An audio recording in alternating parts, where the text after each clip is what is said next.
Hello, listeners.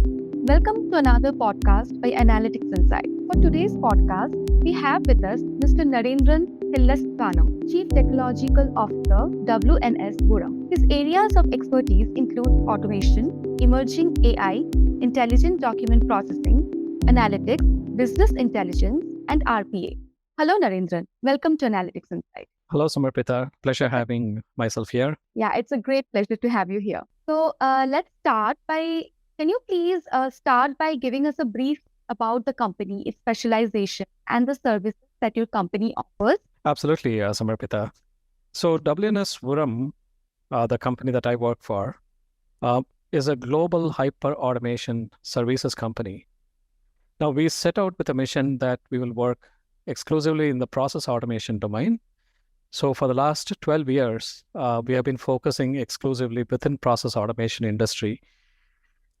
We started our journey with BPM, which is the predominant process automation, process orchestration technology. And over the years, we have brought a plethora of technologies under the hyperautomation umbrella.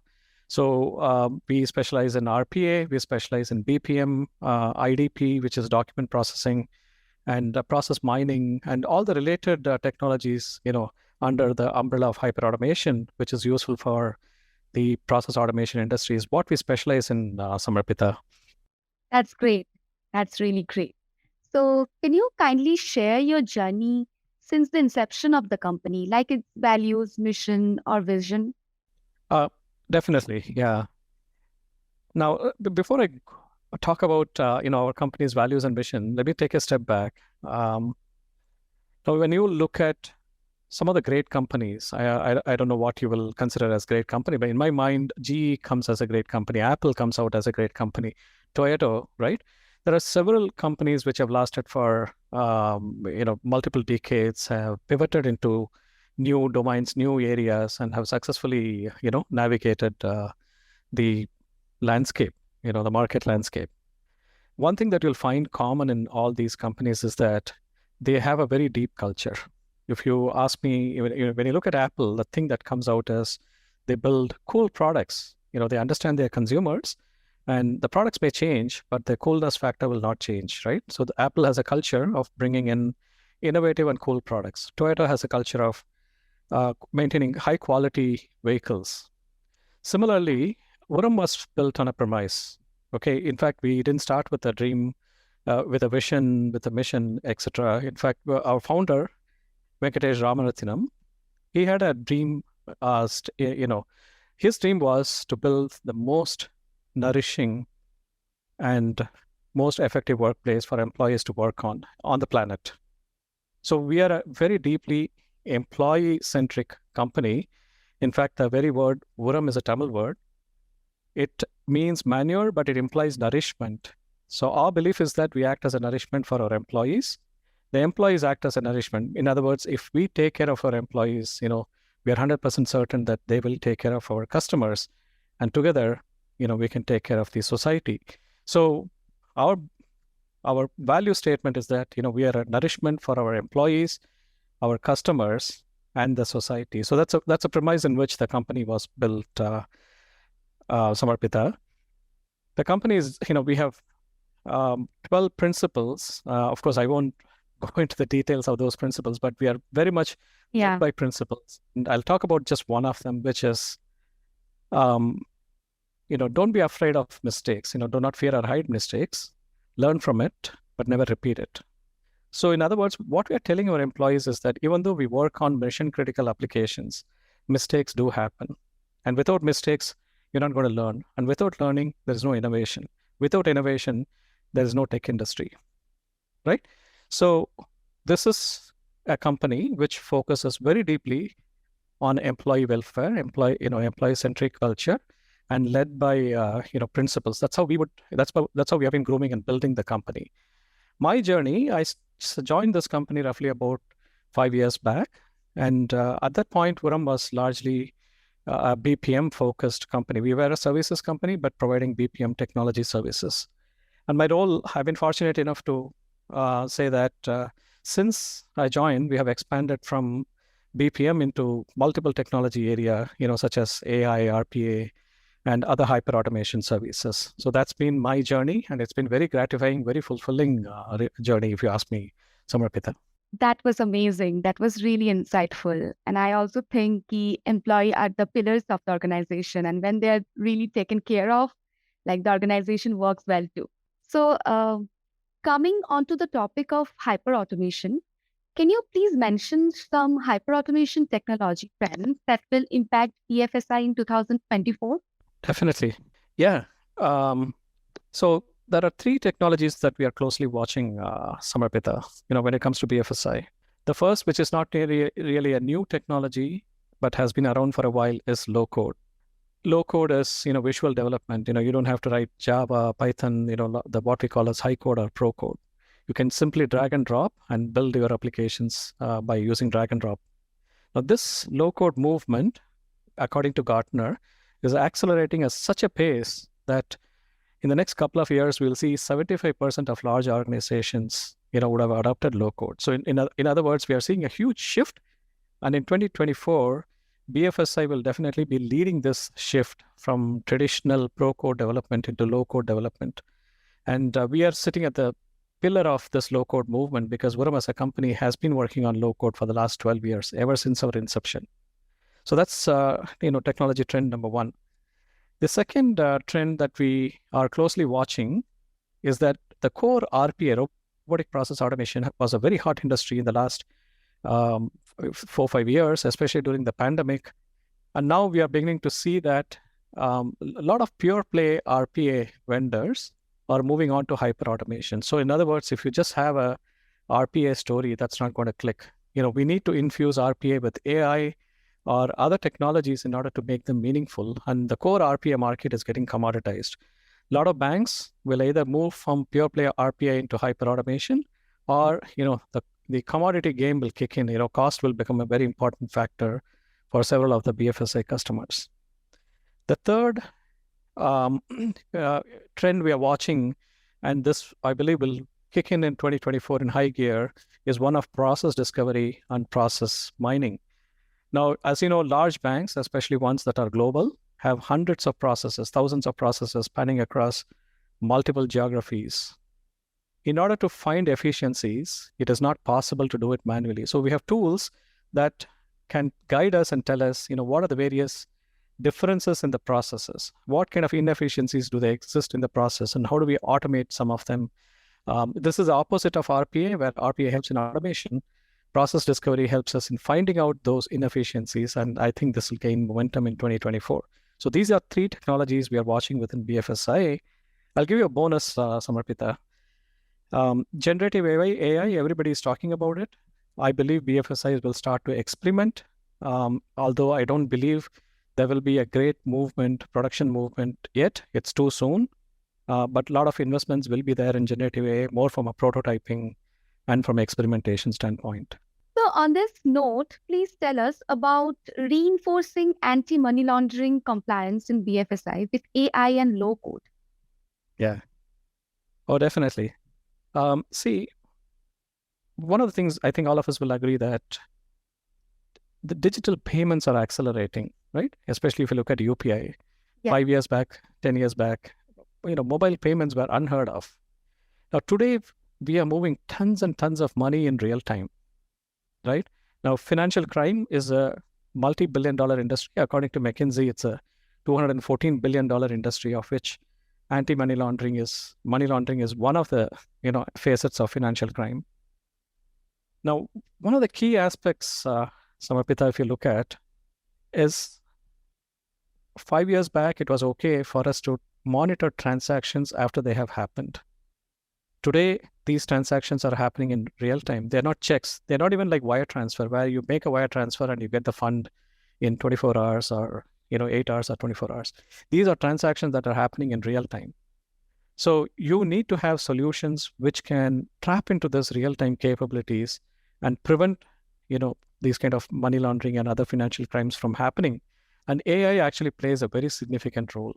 We need to identify patterns where these funds are getting moved. What are the cross-border transactions that are happening? How are these funds actually distributed across multiple, related people or agencies? So all of that requires a new way of thinking and large data sets. And this is where I think, AI-led anti-money laundering initiatives are becoming big. And I think BFSI will be a benefactor by adopting this particular movement. That's great. It's really amazing. So, how can institutions in BFSI achieve greater operating efficiencies leveraging low code automation?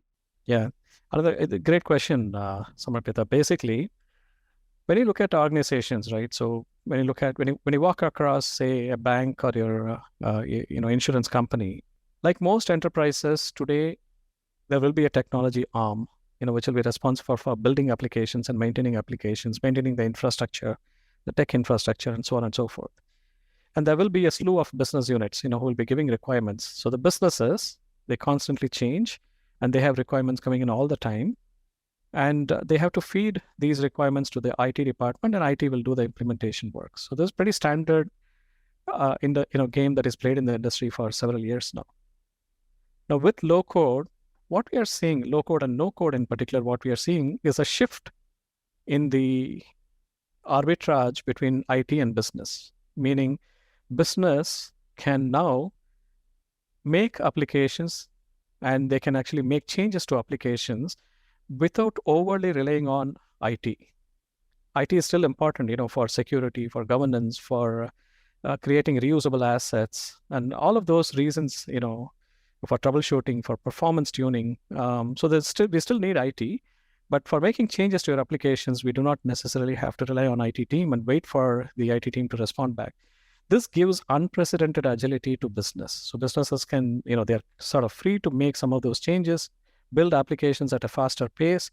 So, which means what we call as a citizens developer, okay, developers from the business units, we are empowering them at a very fast pace, operational efficiencies, because A, you don't have to wait for IT team to get freed up and work on your changes, and B, business has the subject matter expertise. So if someone with a subject matter expertise can make the change, if he or she can make the change, rather than having to explain it to a non SME and then make the change and then do the testing, you can understand the differences, right? So the biggest operational efficiency I see is by creating a center of excellence, giving power back to business, and enabling citizens developer to do more on low code, no code.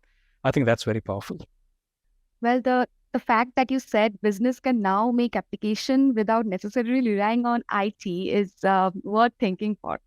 So it's Yeah, really but let me also let me also caution. It yeah. doesn't mean we need a cowboy culture. You cannot have all the business do things on their own completely. IT is still Yeah, required, sure. but yeah, exactly, right. We are only talking about the role of IT is shifting from pure play implementers to governance and uh, taking all those efficiency gains and creating security, maintaining security, and all of those aspects, and giving control back to business to some extent. Yes, of course. But the thing you said, like, it's another angle to everything we generally look at. So it was really, Absolutely. yeah, it was really Yeah. insightful. So coming on to the next question. So what do you think? What would be the next big tech trend to watch out for with AI taking the center stage? Sure. I think this if you ask this to any person, I think even of eighth grader, I think the Yeah. answer would be generative AI, right? Yes. Everybody will give the answer. Absolutely. Yes. I'm sure you would have played with ChatGPT and the kind of things that it can do. Yeah. See, the when you look at generative AI, and in particular, any generative system like GPT and which is what ChatGPT and OpenAI has done. It's a fantastic tool. I mean, every day I work with it, I play with it, I tinker with it, and it continues to amaze me to the extent to which it can understand natural language.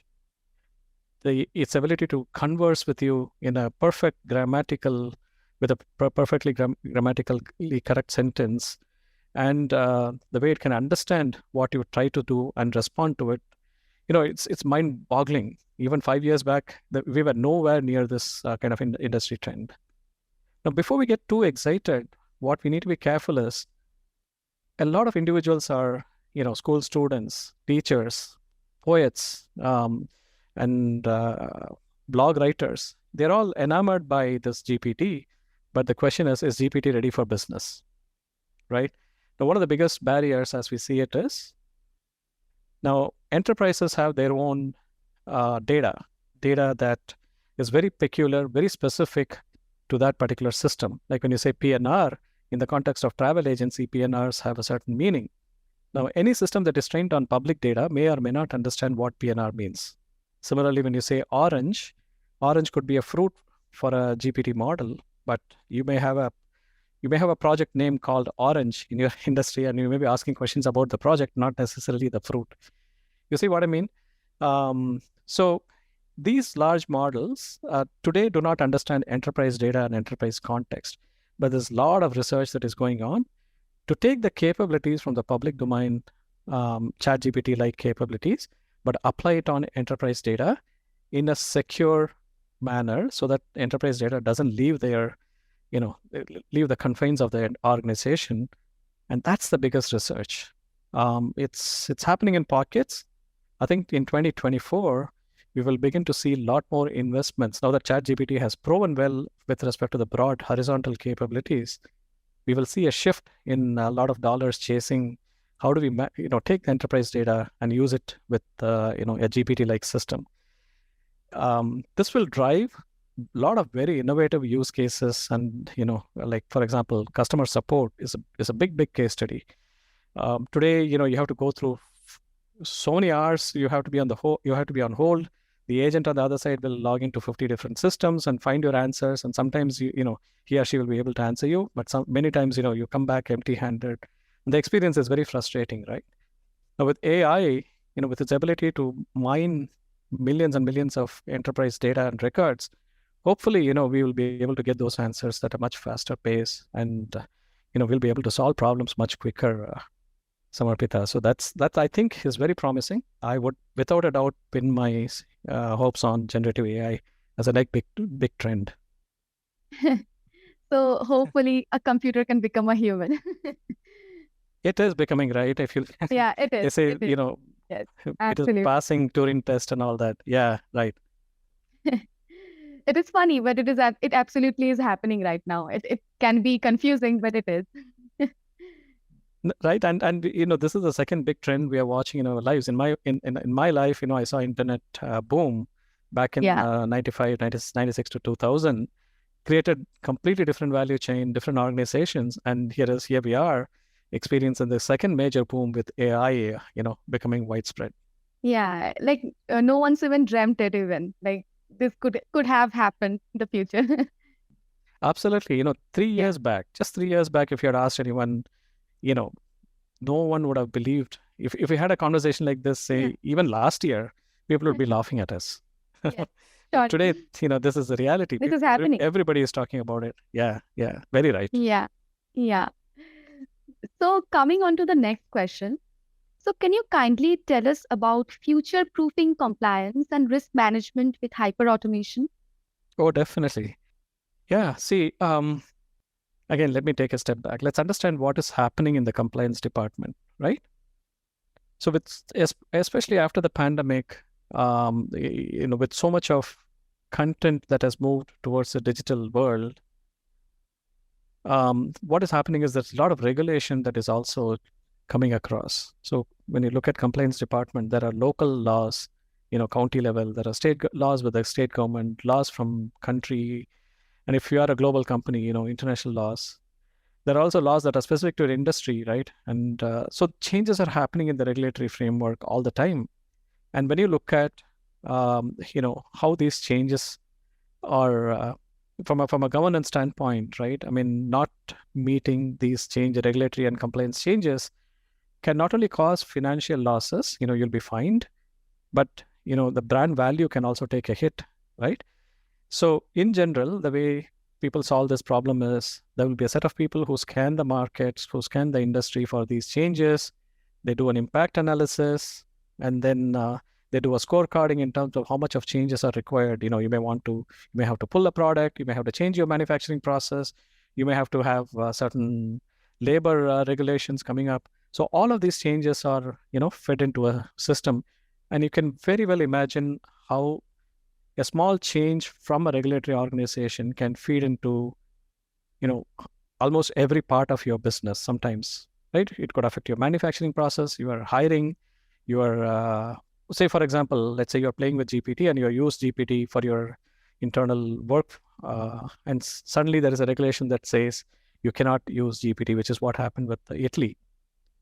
But this will have a slew of ramification, and one has to, monitor this. Today, most of this is managed manually or with, some kind of spreadsheets and workflows, basic SharePoint-like systems. Now, what if you had a hyperautomation technology? What if your technology could actually scan the market, maybe use AI, find out the relevant, conversations, and this is all possible, with NLP becoming popular. And any changes relevant to the system, you could actually bring it to human for a review. So your experts will review it rather than, scanning the market every day for changes. And once those changes are made, let's say that you have a system which can actually do auto scoring of the impact. Yeah, and once the scoring is done, again, you have humans to actually review it. And then we talk about the change management, which departments need to undergo changes. All of this requires a workflow. Have the changes been implemented? Or how long is it going to take? What kind of planning do we need to do? So when you bring all of this in a workflow system and you use the right set of technologies and tools, obviously you're going to make governance, very, very efficient. And that is where hyperautomation comes into picture. You can bring all of this in a single dashboard. You can use alerts. And if you are in the manufacturing segment, you can use IoT to gather information. So, end of the day, by bringing multiple of these technologies together, I think the compliance department, compliance and risk management department can benefit very much, right? Yeah. So how hyperautomation enables flexibility for organization to navigate rapid tech adoption? Absolutely. Yeah. So this is, if you take the previous example again, for example, we talked about a fairly large change, right? Now there Yeah. are several moving parts. What hyperautomation really does is it's almost like agile methodology. Hyperautomation is less about technology and more about agility, flexibility. So, what you normally do is you map out your process end to end and ask this question: can I automate this step? So, for example, if you take, say, something like order to cash, where you receive a purchase order, you have to look at your inventory. If there is enough inventory, you then ship the goods, and then you receive your payment and close the books.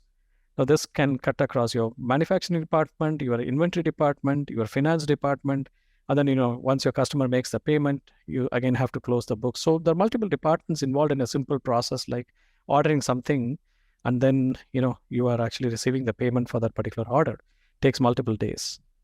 Now, with hyperautomation, you go on ask this question. If you had humans who are actually reading those emails for an order, opening up the email, opening an attachment, and then checking in your inventory system, etc. The question is, with hyperautomation, can we have a bot, an RPA bot, read an email? Yes, an RPA bot can read an email. Can you actually extract information from your email? Yes, you can use an AI to do that. Can you have the same system, the machine actually check for inventory in your ERP system? Yes, it can do that. Can the systems compose an email saying that we have enough of an inventory and here is your shipment date? It can be done. So every step in the process, we ask this question: is this possible for us to automate? And you do it in an iterative way. We don't take a big bang approach. We automate one step at a time. We operate one, and then we go to the next one. We automate it. Third one, we automate it. And then slowly you make your process leaner, efficient, and this is how you achieve, it helps you achieve your digital transformation, right?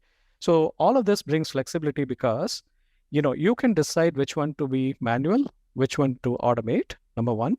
You can decide, you don't have to do all the automation in one shot. You can, automate one step, see the result, see how, it is working out, and then go to the next step, and so on and so forth. It's very agile, very iterative from that point of view. And this is what really brings the flexibility and agility within your organization. Hope makes sense, right? Yeah, absolutely. So as you mentioned before, like you mentioned, a few years back it seemed impossible, but now it's happening. It's happening in real time, right? That's absolutely right. Yeah. Many of them, many of the technologies we thought we'll probably not experience, like the RPA the bots themselves. Yeah. Even though it's a relatively simpler technology compared to AI, It's a very useful technology. It assumes the persona of a person. If a person can do a work manually, these bots are mimicking the human work, and that in itself is an amazing thing. Just like how a human would open a browser or log into a system, scroll to a third button, RPA bot can simulate all of that experience at a relatively low price point. And yeah, so these innovations are all coming together, making hyperautomation a reality today. Yeah, that sounds amazing. So that wraps our questions today. So I'm sure your insights will definitely help all our listeners. So thank you for joining with us today. It's been a pleasure talking to you. Thank you, Samarpita. Thank you for having me. Yeah, thank you so much.